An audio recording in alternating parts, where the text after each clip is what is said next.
కూడా నా యొక్క నమస్కారం.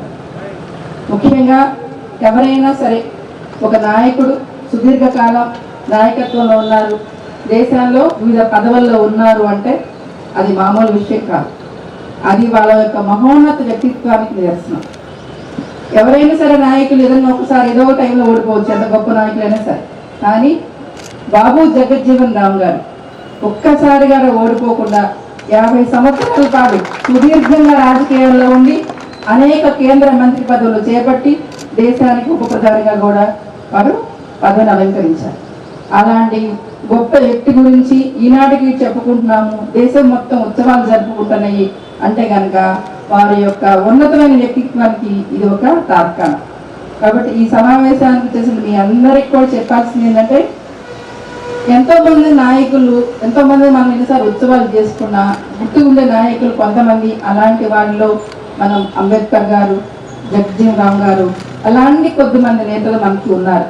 వీళ్ళందరూ ఒక ప్రత్యక్ష నిదర్శనం. మనం ఆ కాలంలో పుట్టకపోయినా కూడా ఆ కాలంలో జీవించి ఉన్నాము, వారి జీవితానంతరం కూడా కొంతమంది జన్మించి ఉండొచ్చు. కాబట్టి మనము చదువుకునేటప్పుడు అనేక మంది ఇన్ఫ్లుయెన్స్ అవుతూ ఉంటాం మనం చదువుకున్నప్పుడు స్టడీస్లో. సో మేము పొలిటికల్ సైన్స్ చదువుకున్నప్పుడు అంబేద్కర్ గారి స్టడీస్ ఒక పేపర్ కాదు, మహాత్మా గాంధీ గారిది ఒకటి స్టడీస్.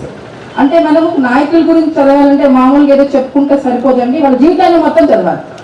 ఆ జీవితాన్ని మొత్తం చదివినప్పుడు వివిధ సందర్భాల్లో వివిధ దశల్లో వారు ఏ రకంగా వారి సమస్యలను అధిగమించారు, ఉన్నతమైన నాయకుడిగా ఎదగాలంటే ఎలాంటి లక్షణాలు ఉండాలి, మనం కూడా అలాంటి నాయకుడిగా ఎదగడం కోసం ఎదగకూడదని ఏం లేదు కదా, మనం కూడా గొప్పవాళ్ళం కావచ్చు.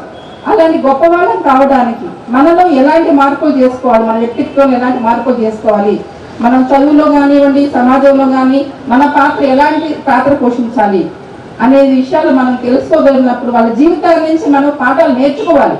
అది మన జీవితంలో మనం అనుసరించడం కోసం అవి మన జీవితానికి ఎంతవరకు ఉపయోగపడతాయి. అలాంటి మహనీయుల యొక్క వాళ్ళ యొక్క జీవితంలో వాళ్ళు రాసుంటారు, వాళ్ళ జీవిత చరిత్రలు వాటి చదవాలి.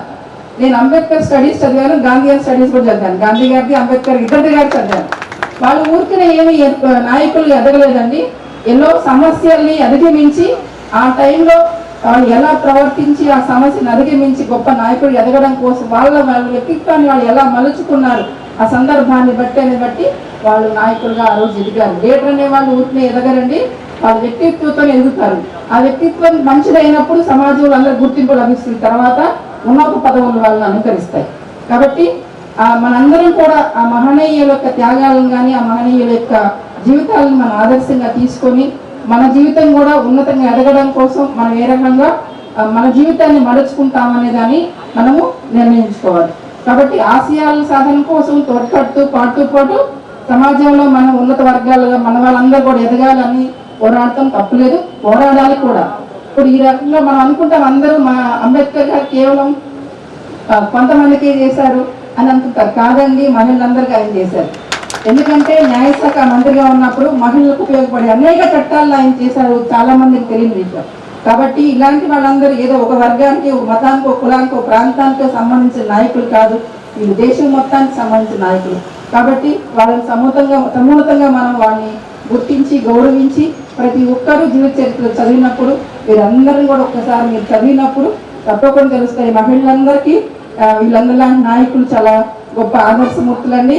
సో మీరు అందరూ అనుకుంటాం, మనందరూ వివక్ష అనుకుంటాం, మన కుటుంబంలోనే చెల్లెల పట్ల, కూతుర్ల పట్ల రకరకాల వివక్ష చూపిస్తాం. అవి మనం ఎవరు మాట్లాడాలి కదా. ఎంతమంది ఈ కాలంలో అంటే పిల్లలందరూ ఆడపిల్లలు చదువుకుంటున్నారు, కానీ ఎంతమంది పిల్లలు పేరెంట్స్ అందరి పిల్లలను చదివిస్తున్నారు ఉన్నతంగా కదా. కాబట్టి తప్పకుండా కేవలము వివక్ష అంటే కేవలం కుల విషయంలో కాదు, మతం విషయంలో కాదు, ప్రాంతం విషయంలో కాదండి.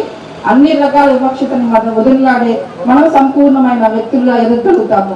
అలాంటి విషయాల దృక్పథం అనేది అందరిలో కూడా రావాలని నేను కోరుకుంటున్నాను. ఈ మహనీయుల యొక్క ఎవరైతే మనం చెప్పుకుంటున్నాం ఈరోజు బాబు జగజ్జీవన్ గారి జయంతి సందర్భంగా మనం గుర్తు చేసుకుంటున్నాం వారిని.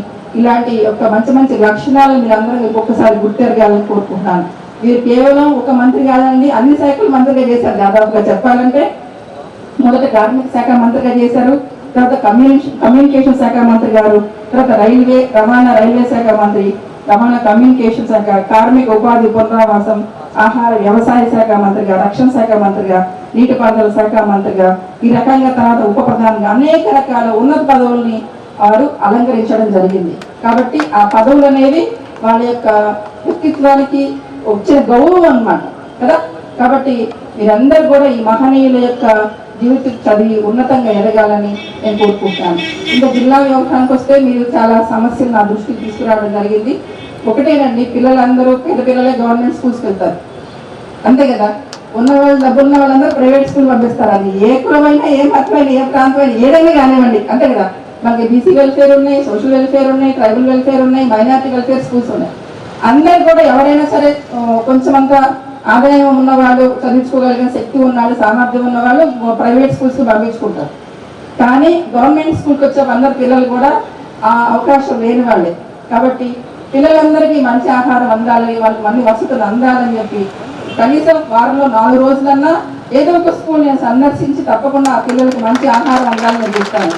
మనం ఆ పిల్లలు ఏ కులం వాళ్ళని కాదండి, అక్కడ పిల్లలు అంతే, అంతే కదా. సో నేను గవర్నమెంట్ ఉద్యోగ నా విధులు నేను నిర్వహించిన భాగంగా ఒక ప్రయారిటీ ఇచ్చి స్టూడెంట్స్కి మంచి విద్య అందించాలి. ఎందుకంటే అంబేద్కర్ గారు ఒక మాట అంటారు, ధనికులు పేదవాళ్ళకి ఒకే సమాన అవకాశాలు లేవు. సమాన అవకాశాలు లేనప్పుడు సమానమైన కాంపిటీషన్ వాళ్ళు ఎదుర్కోలేరు. అందుకని రిజర్వేషన్ ప్రతిపాదించారు. అంటే ఏంటి, ఇద్దరు అన్ఈక్వల్స్ మధ్యన సేమ్ కాంపిటీషన్ మనం పెట్టకూడదు కదా.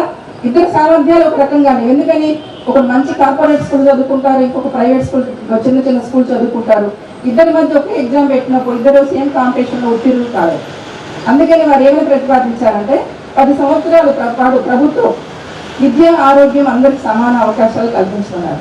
కల్పించిన తర్వాత అప్పుడు ఒకసారి రిజర్వేషన్ గురించి రివ్యూ చేసుకోమన్నారు. ఎందుకంటే అందరూ ఒకే రకమైన సిమిలర్ ఎడ్యుకేషన్ ఇచ్చినప్పుడు, ఒకే క్లాస్లో అందరూ ఒకే రకమైన పాఠాలు బోధించినప్పుడు ఇండివిజువల్ సామర్థ్యాలను బట్టి పిల్లలు అందరూ ఒకే రకంగా తీసుకోలేకపోవచ్చు. కానీ సమాన విద్య అందరికి బోధించినప్పుడు, సమానమైన కాంపిటీషన్ ఫ్యూచర్లో వచ్చినప్పుడు వాళ్ళు సమానంగా కాంపిటీషన్లో వాళ్ళు ఉత్తీర్ణులు అవడానికి అవకాశం ఉంటుంది. కాబట్టి ఆ రిజర్వేషన్ నెలకొన్న మతలబు అంబేద్కర్ గారు చెప్పారు వారి గ్రంథంలో. ఇదే రీజన్ అన్నమాట. అందుకని రిజర్వేషన్ ఇంకా కూడా కంటిన్యూ అవుతుంది మన సమాజంలో.